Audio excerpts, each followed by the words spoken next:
The death of an American ambassador as the Arab Spring threatens to turn into an autumn of discontent. We've seen rage and violence over an awful internet video. Did the administration have any sort of heads up? Ed, this is a matter that's under investigation. They panicked. Can you speak with us briefly about the attack in Benghazi? This is not an appropriate time. We are in a stronger position today than we were 4 years ago. Does the Obama administration have a problem calling the threat by its name? The suggestion that anybody in my team would play politics or mislead is offensive. Could you have protected Ambassador Stevens? Special Report investigates death and deceit in Benghazi. From Washington, D.C., here is Brett Baer. It looked like this election was all about the economy. But that changed when terrorists murdered 4 Americans at the United States consulate in Benghazi, Libya, on the anniversary of 9/11. Americans had questions. Who did this and how? Should our government have seen it coming? Did President Obama try to hide the truth? Is this a huge scandal that exposes a failed Obama foreign policy? Or is Mitt Romney just saying it is? Tonight, we'll try to give you answers. We'll walk you step by step through the terror that unfolded that day, and we'll break down the political maneuvering that's followed. But we begin with a series of frightening developments and troubling decisions leading up to that horrific night in Benghazi. It's a story you haven't heard, told by a man who tried to prevent what happened on September 11th, 2012. Did you have a close relationship with Ambassador Stevens? I lived and worked with him for about 2 months when he came on there till the time I left, yes. No one understands more than Lieutenant Colonel Andrew Wood the full extent of the fiasco that killed Stevens. He worked closely with Stevens for 6 months in Libya before his violent death. A 24-year U.S. Special Forces veteran, Wood's job was to try to prevent such an attack from occurring. Is there a side of this that makes you mad? That was my first reaction when I heard that Ambassador Stevens had been killed. I was angry. Why have you come forward? I was at the hub of everything that was going on there. Some of that information needs to come forward. We begin our story, however, in the winter of 2011, a year before Wood arrives in Libya. Colonel Muammar Gaddafi is still in power in Tripoli, but rebels, protected by U.S. air power, are gaining control over much of Libya. February 25th, the U.S. State Department withdraws all its personnel from the capital. But 6 weeks later, April 5th, 2011, it sends Stevens with a 12-man team by chartered boat to Benghazi, now under rebel control. As special representative to the rebels, Stevens set up shop in the Tibesti Hotel. June 1st, 2011, a car bomb explodes in the parking lot in front of that hotel. Stevens and his team decide it's too dangerous to stay there. In August, Stevens and his team settle on a compound on the west side of the city. It was rented from an owner who had a nice villa there and several other outbuildings as well. But not a lot of security. Like in any residence, they're not a fortress. Inside the walls are 4 buildings. One is essentially a large residence with a number of bedrooms in it. Another residence has a cantina where the staff eats. Just across the way is what they call their Tactical Operations Center, filled with offices for security staff, phones, and security monitors. Finally, the barracks, a small house by the main gate of the compound. It will house a Libyan security force. Sirte, Libya, October 20th, 2011. Colonel Gaddafi is captured and killed by rebels in his hometown. Revolutions and wars don't just end. The killing goes on. Old scores are being settled, so sometimes there was revenge killings, things going back and forth. So there was still fighting going on. With Gaddafi gone, Ambassador Stevens will spend much of his time at the main U.S. Embassy building in Tripoli. But he'll come to Benghazi often. The State Department upgrades the physical security at that property. We extended the height of the outer wall. Charlene Lamb of the State Department. Masonry concrete, barbed wire, and concertina razor wire. Finally, inside the large residence, a fortified safe haven is built. You enter through a heavy metal grill with several locks on it. Tell me about this safe haven. Simply bars on windows, bars in the war. You're building a jail cell basically. You're going to get inside, and it's a delay until you can get some relief to get out of there.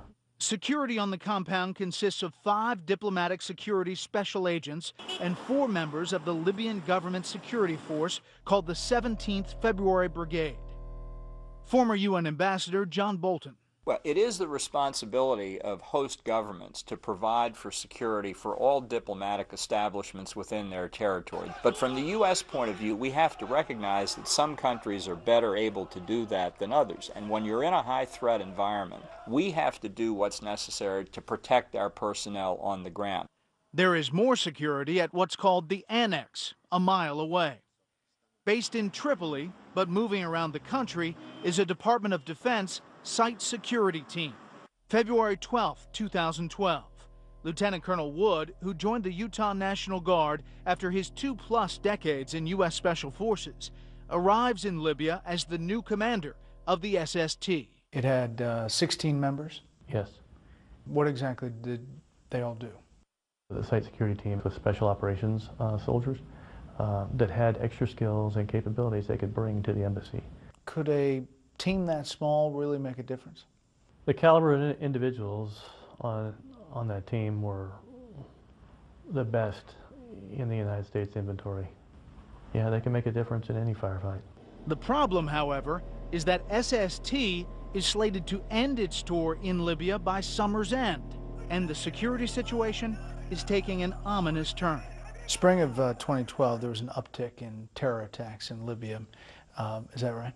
That's true. I think the nature of things started to change. When I first got on the ground, it was a lot of lawlessness going back and forth. As things progressed, the commotion settled down a little bit, but the targeted attacks seemed to pick up, and they seemed to be targeting more toward Westerners. April 6, 2012, a bomb is tossed over the wall of the Benghazi compound. June 6, 2012, an IED is placed on the compound's north gate. No one is injured in either incident. That's not the case 5 days later. June 11th, 2012. A convoy transporting Great Britain's ambassador, Sir Dominic Asquith, is ambushed in Benghazi. He isn't hurt, but 2 of his security aides are. Clear that was a terrorist attack. I actually conducted an investigation a couple of days afterwards, walked the ground, took photographs, examined the vehicle. So they knew what they were doing, and it was definitely an assassination attempt by skilled operators. But as I could see it, I could see the adversary growing stronger, and we were the last thing on our target list. In the past year, there have been more than 230 security incidents in Libya. And what's apparent to Wood is that terrorists are working on increasingly bigger plots. I had seen instances occur prior to that. For example, with the other bombings, you know, I saw a series of things going on that it appeared to me that they were building toward, you know, additional attacks. That's why Wood and Eric Nordstrom, the regional security officer, implored the State Department to keep Wood's SST force in Libya beyond its scheduled August departure. We weren't requesting additional security. We were requesting to keep the security that we had, and that was being taken away. So you want to keep your team on the ground, the team that was in place already? Yeah, and my team was only a small part. There was MSD, State Department MSD. That stands for Mobile Security Detachment Team. A lot of those are ex-Green Berets, ex-Navy SEALs, excellently trained folks. There was 3 MSD teams when I got on the ground there. August 5th, 2012. The State Department decides not to keep the SST in Libya, and the MSD team is being reduced as well. So who opposed the request? Charlene Lamb. She denied those requests or ignored them or just didn't fill them in cases. Why is that? Why is that? Because you knew about all these other attacks that had taken place. There had been 12, 14. we had been training local Libyans and arming them for almost a year. Okay, well, let me just interrupt. Why do you think this request was denied? I don't know. I really don't know. In the case of the SST, that was provided then by DOD. The State Department didn't have to pay money for that. I can't imagine why. I can't fill in that blank. That's part of what was trying to come out in the congressional investigations. Well, I mean, were you just flabbergasted that, like, what can we do? We couldn't even keep what we had. I think that what was motivating the State Department was that if we had security that would have truly been appropriate, it would have been an admission that conditions on the ground in Libya were not safe. And that would have violated the worldview that this had been an administration success. You left Libya in August, less than a month before the attack. August 14th. How did you feel about the security situation when you left? I didn't like it, and I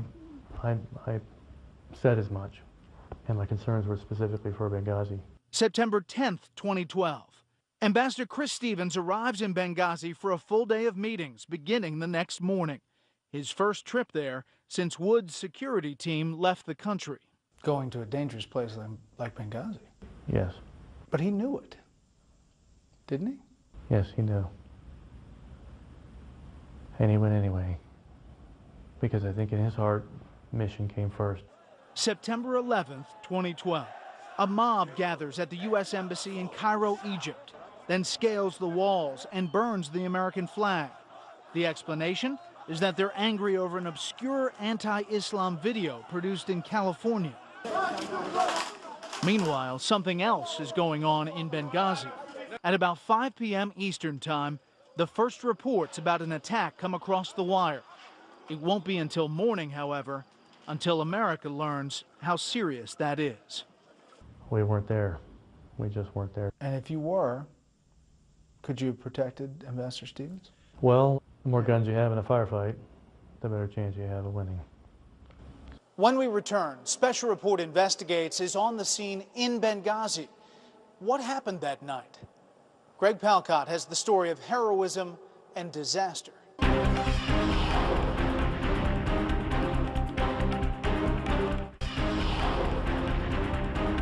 The details are still coming out about what happened in Benghazi on September 11th. In off-camera briefings, in congressional hearings, Special Report has investigated as well. Greg Palcott took that information and went to Benghazi himself. There he talked to eyewitnesses and scoured the abandoned compound for additional clues. Now he pulls it all together and walks you through a timeline of terror you won't soon forget.